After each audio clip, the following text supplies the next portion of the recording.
On the line now, in fact, I think it's via Skype, by Gerard Labuschagne. He is a psychologist from the Health Professions Council of South Africa.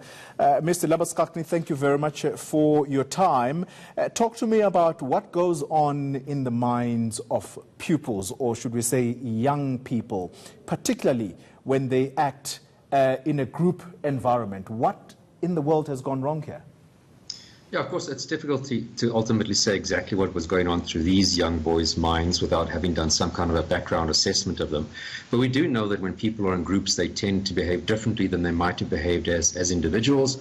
You know, if there is an element of some form of gang involved, even if it's just the group of them that form the gang, you know, this could be some form of initiation process.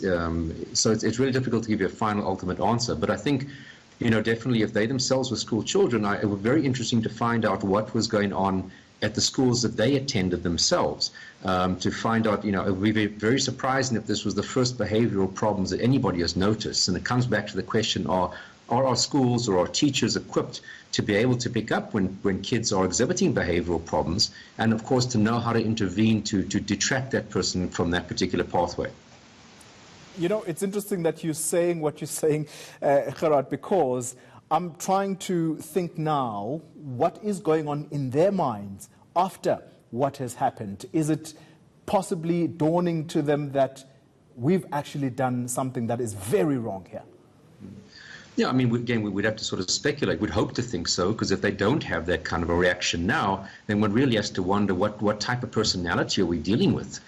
We normally say that people sometimes think that if you catch problematic behavior earlier, you have a better chance of fixing it. And that might be the case when you're talking about low-level, typical naughty schoolboy behavior. But when you're talking about violent behavior and sexually violent behavior, it's actually an increasing risk factor the earlier that the person starts with such behavior. So here, if we just take this particular incident alone, you have obviously the murder of another person. These offenders are 15 to 16 years old. That's, as a starting point, not a very good prognosis for where these kids are going to or developing to in the long run, which again makes me wonder, it would be great to look back at their history so far and see what other behavioral problems have they exhibited, which would give us a better idea of what type of personality are we dealing with. All right, so let's move then from the behavior in the school environment and take it to the home environment. That's also very important. And we hear on social media that one of these alleged suspects said something to the effect that he is untouchable because his father is a policeman. Yeah, and I mean, that might contribute. I don't think that alone would make the person commit this act. But if you have a person who already has a questionable personality, those types of things might almost for themselves reinforce their sense of invincibleness. And of course, we don't know. Maybe he has been in trouble before, and the father or the parents intervened and got him out of it. And of course, while you can understand that a parent wants to help their child, if one always, as a parent, engages in behavior where you're always helping your child out of problems, there's also never any long-term consequences for that particular child, which almost reinforces their sense of invincibility. Now, of course, I haven't examined this scenario, so I'm just giving you sort of a generic example of what would happen.